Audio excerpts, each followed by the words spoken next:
నమస్కారం అండి. నా పేరు రాఘవ శాస్త్రి. మనం ఇప్పుడు జ్యోతిష్యం అనే విషయాల గురించి కొద్దిగా చెప్పుకుంటున్నాం. జ్యోతిష్యంలో రాసులున్నాయి కదా! దాన్ని ఇంకాస్త డీప్‌గా తెలుసుకుందాం.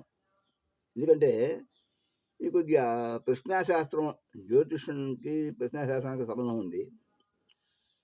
ఆ ప్రశ్నాశాస్త్రంలో కొన్ని కొన్ని విషయాలు అవసరం అవుతాయి. అందుకని రాసుల గురించి తెలిసినప్పుడు ఇంకాస్త డీప్‌గా పోతే కొద్ది విషయాలు ఎక్కువ తెలుస్తాయి. ఇది అవసరం కూడా. మీరు ఎక్కడ నోట్‌బుక్ పెట్టుకొని పాయింట్లు నోట్ చేసుకుంటే అందులో ఇవి కూడా యాడ్ చేసుకోండి. దాదాపు అన్నీ వచ్చేవే, ఇంతకుముందు చేసినవే. మేషము.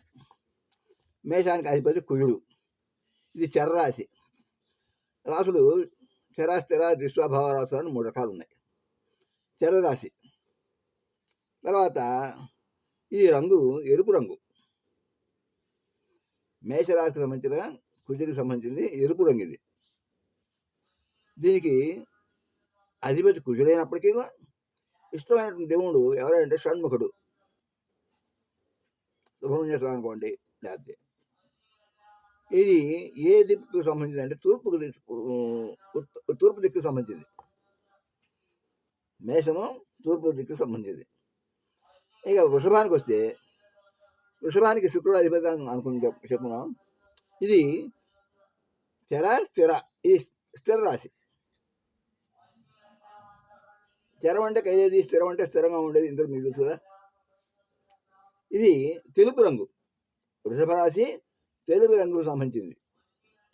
దీనికి ఇష్టమైన దైవం ఎవరంటే లక్ష్మీదేవి. శుక్రుడికి వృషభ రాశికి ఇష్టమైన దైవం లక్ష్మీదేవి. ఇది దక్షిణ దిక్కుకు సంబంధించింది. ఇప్పుడు ఫర్ ఎగ్జాంపుల్ మీకు అర్థం కావడం కోసం చెప్తున్నా. ఎవరో వచ్చి ప్రశ్నకు సంబంధించి ఏదో అడిగాడు. అడిగినప్పుడు ఆ ప్రశ్న సంబంధించిన అతను చెప్పడానికి మీకు ఈ రాశి వృషభరాశి కాబట్టి దక్షిణ దిక్కుకు సంబంధించింది అనే విషయం గుర్తు రావాలి. అది ఇక్కడ కనెక్షన్ అట్లా ఉంటుంది. ఇక మిథునం. మిథునానికి అధిపతి బుధుడు. మిథునం అంటే మేషం వృషభం, మేషం చరం, వృషభం స్థిరం. మిథునం ద్విస్వభావము. 2 స్వభావాలు కలిగి ఉంటాయి. ద్విస్వభావం అక్కడ. ఇది వాయుతత్వం కలిగి ఉంటుంది. అగ్నితత్వం, భూతత్వం, వాయుతత్వం. ఇది ఆకుపచ్చ రంగులో ఉంటుంది. దీనికి ఇష్టమైన దేవం ఎవరంటే విష్ణుమూర్తి. ఇది పడమ దిక్కుకు సంబంధించింది. 80 రోజులు మా ఆవు తప్పిపోయింది సార్ అని వచ్చేవాళ్ళు అనుకో, అప్పుడు మీకు వెంటనే పడమ దిక్కు అని గుర్తు రావాలి. అట్లా వస్తుంది. 4వది కర్కాటక రాశి. కర్కాటక రాశికి అధిపతి చంద్రుడు. ఇది కూడా చరరాశి. చర, స్థిర, ద్విస్వభావం 3 వస్తుంది కదా. మళ్ళీ సీరియల్గా అట్లాగే వస్తుంది. చర, స్థిర, ద్విస్వభావం. మేషం చరం, వృషభం స్థిరం, మిథునం ద్విస్వభావం. అట్లాగే కర్కాటకం చేస్తారు, సింహం స్థిరం, మిథునం కన్య ద్విస్వభావం. ఆ విధంగా వస్తూ ఉంటుంది సీరియల్గా. కర్కాటక రాశి అధిపతి చంద్రుడు. చరరాశి తెలుపు రంగు. తెలుపు రంగు. శక్తి అధిపతి ఇష్టమైన దేవత అంటే అమ్మవారు శక్తి. ఉత్తర దిక్కుకు సంబంధించింది. అది సింహం. సింహానికి అధిపతి రవి. ఇది స్థిర రాశి. తామ్రవర్ణము. సింహరాశి తామ్రవర్ణానికి సంబంధించింది. దీనికి ఇష్టమైన దేవాలయం ఏమంటే శివ, నారాయణుడు ఇద్దరు కూడా ఇష్టమే. శివాలయం, విష్ణువాలయం అట్లా. కన్య. దీనికి అధిపతి బుధుడు. దుస్వభావ రాశి. 2 భావాలు కలిగి ఉంటేప్పుడు 2 స్వభావాలు కలిగి ఉంటున్నప్పుడు దుస్వభావ రాశి. శేషోదయ రాశి. అది వదిలేండి. ఆకుపచ్చ రంగు. ఇక్కడ బుధుడికి పైన కూడా చెప్పుకున్నాం, ఇక్కడ చెప్పుకున్నాం. మిథునానికి దీనికి రెండు కూడా ఆకుపచ్చ రంగు.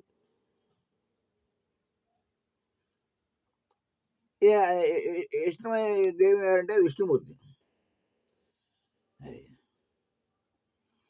తుల తులకు వస్తే అధిపతి శుక్రుడు. అక్కడ శుభంలో ఎట్లా వచ్చినా ఇక్కడ అట్లా వస్తాయి. చరరాశి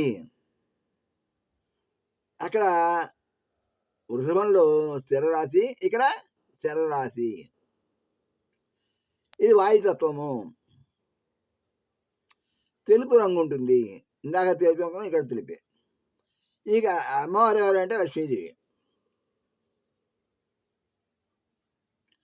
ఇప్పుడు ఫర్ ఎగ్జాంపుల్ ఏదో దోషం వచ్చింది, దోషం వస్తే వృషభ అది తోలకు సంబంధించింది. అప్పుడు అమ్మవారి గుళ్ళో చేసుకోండి, జపం చేసుకోండి, అమ్మవారి జపం చేయండి. ఈ విధంగా చెప్పడానికి అవకాశం వస్తుంది అక్కడ. ఇంకా అవన్నీ చెప్పడానికి చాలా టైం ఉంది. అంత టైం అప్పుడు మీకు అర్థం కాకపోవచ్చు. కొద్దిగా నేర్చుకున్నాం కాబట్టి విషయాలు గుర్తుండాలి. 1-2 రాష్ట్రాలు వింటే కానీ మీకు గుర్తుండవు అని నేను అనుకుంటున్నాను. వృశ్చిక రాశి. వృశ్చికానికి అధిపతి కుజుడు అని తెలిసింది మనకి. స్థిర రాశి, స్థిర దుస్వహం. ఇది స్థిర రాశి. ఇది జలతత్వం. ఎరుపు రంగు. అక్కడ మేషనక్షత్రంగా ఇక్కడ అంతే ఎరుపు రంగు. షణ్ముఖుడు ఆయన కూడా సుబ్రహ్మణ్య స్వామి. అదే. ఇక ధనస్సుకి అధిపతి గురుడు మీకు తెలుసు. ఇది దుస్వభావ రాశి. అది అగ్నితత్వం. బంగారు రంగు కలిగి ఉంటుంది ఇక్కడ. బ్రహ్మదేవుడు దీనికి అధిపతి. గురుడికి బ్రహ్మదేవుడు ఇష్టమైన దైవం. ఇక్కడ ఈ ధనుసు రాశికి బ్రహ్మదేవుడు. మకరం, కుంభం ఇప్పుడు ఉన్నాయి. మకరానికి అధిపతి శని. చరరాశి. మకరం చరరాశి. తర్వాత భూతత్వం రాశి. ఈ రాశి యొక్క గుణం భూతత్వం. నలుపు రంగు. శనీశ్వరుడు కదా, ఇక్కడ నలుపు రంగు వస్తుంది. ఇష్టమైన దైవం ఎవరంటే యమధర్మరాజు. శనికి యమధర్మరాజు ఇక్కడ.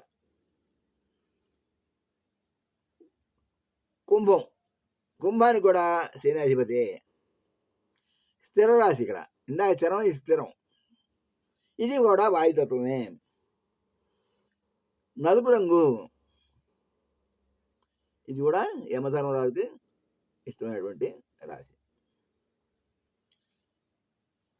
మీనం వచ్చేప్పటికి గురుడు అధిపతి. దుస్వభావ రాశి. ఇది జలతత్వం కలిగి ఉంటుంది. జలతత్వం అంటే మనకి సింపుల్గా చెప్పంటే దుస్వభావము, అది ఆ విధంగా భూతత్వం, అగ్నితత్వం, ఎట్లా అనేది జలతత్వం.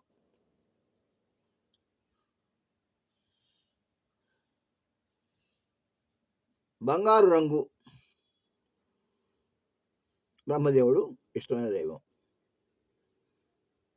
అది ఈ విధంగా మనం ఊరికే రాసుల గురించి కొద్దిగా డీటెయిల్గా తెలుసుకున్నాం. ఇంకా చాలా ఉన్నాయి. ఒకేసారి బోరు కొట్టకూడదు. ఎందుకంటే ఇదే ఇంకా ఎలిమెంటరీ క్లాస్ కాదు, కంపల్సరీ నేర్చుకోని గంటల అప్పచెప్పి చెప్తారంటే అక్కడ చెప్తే పాస్ అవుతారు, ఇక్కడ తెలుసుకుంటారు. అక్కడ అప్పచెప్పి అప్గ్రేడ్, ఇది తెలుసుకుని బుర్రలాగా ఎక్కించుకుంటారు. మొత్తం ఒకేసారి చెప్పుకుంటే బోర్. కాబట్టి కొద్దిగా నేర్చుకున్నాం. సరే, మేషం నివాసాలు ఎక్కడ ఉంటాయా అంటే అడవులు. మేషం అడవులు, మేషం మేక అంటారు, అట్లా అడవులు. వృషభం ఇది కూడా అంతే, పొలాలు. మిథునం అంటే భార్యాభర్తలు, శయ్యాగృహం, గ్రామాలు అట్లా. కర్కాటకం ఇదేంటి? జలానికి సంబంధించింది. నీటి మడుగులు. సింహం కొండ గుహలు. అది. కన్య నీరు, పంట భూములు ఇట్లాంటివి. తుల వ్యాపార స్థలాలు. వృశ్చికం బొక్కలు, రంధ్రాలు ఇట్లాంటి వాటిలో వృశ్చికం. అంటే జనరల్గా వాటి యొక్క పేరుని బట్టి వాటికి లక్షణాలను బట్టి పెట్టారేమో తెలియదు. వృశ్చికము రంధ్రాలు ఉంటాయి. వృశ్చికం అంటే తెలుసు, స్త్రీలు ఎక్కడుంటాయి? ధనస్సు అంటే బాణం. ఇది ఎక్కడ ఉంటుంది? యుద్ధ భూములు, యుద్ధాలకు సంబంధించిన ప్లేస్లో ఉంటుంది. మకరం నీరు, అడవి ప్రదేశాలు.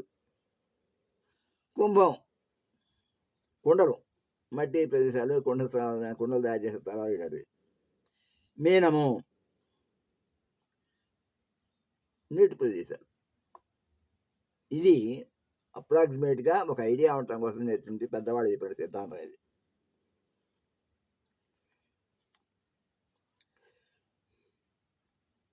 లేకపోతే వృషభము, సింహము, ధనస్సు, ఇది ఉత్తర భాగం. వృషభము, సింహము, ధనస్సు ఉత్తర భాగం. ఇవి చతుష్పాద రాశులు. వీటికి 4 పాదాలు ఉంటాయి ఈ రాశులకి. మిథునము, కన్య, తుల, ధనస్సు పూర్వభాగము. ఇవి కుంభాలు, మనిషి రాశులు.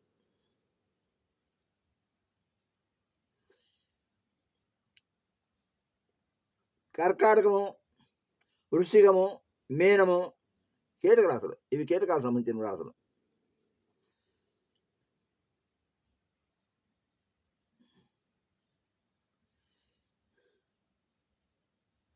ఇక అంగాలు, భాగాలు, శరీరంలో భాగాలు. మేషం తలకు సంబంధించింది.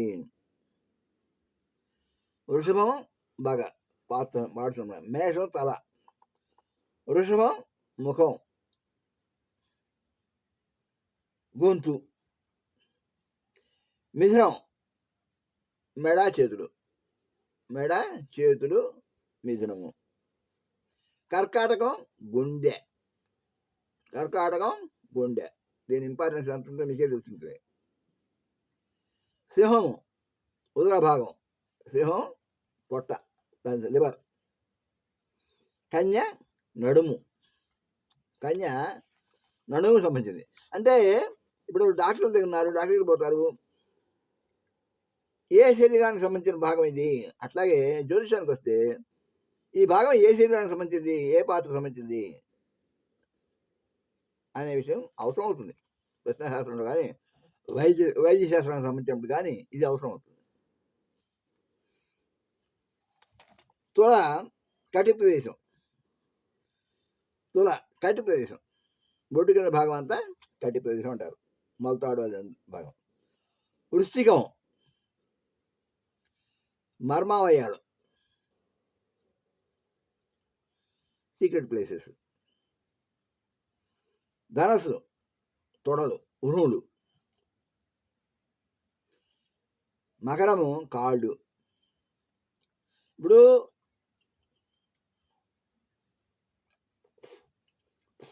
కాళ్ళు నొప్పులు వచ్చినాయి.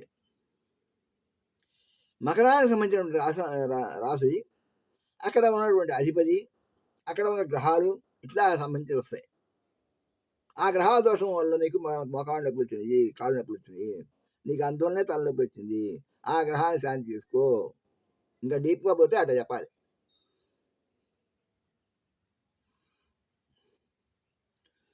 కుంభం చీలమండలు, మీనం పాదాలు. ఇవి శరీరంలో భాగాలు. వీటికి రాశులకి సంబంధం ఉంది. ఈ రాశికి ఎప్పుడైతే సంబంధం ఉందో రాశి అధిపతులకు కూడా సంబంధం ఉన్నట్టుగా. రాశికి నక్షత్రాలు ఉన్నాయిగా, 9 పాదాలు. ఈ ఇంటర్లింక్. రాసులు, నక్షత్ర పాదాలు, అధిపతులు, అక్కడ ఉన్నటువంటి గ్రహాలు, వాటికి సంబంధించిన శరీర భాగాలు, వాటికి తగిన జబ్బులు, అటువంటి వాటికి సంబంధించిన నివారణోపాయాలు. మనం ఏబిసిడీలో ఉన్నాం కాబట్టి అంత డీప్గా పోతే కొద్దిగా ఇది అవుతుంది.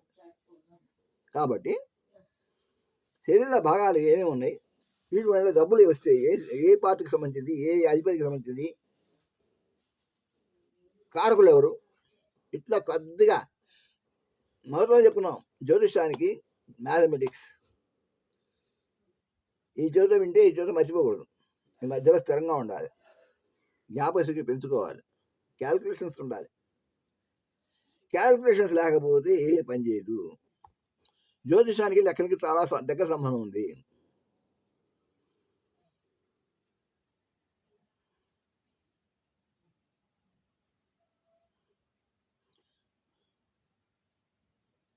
నమస్కారం.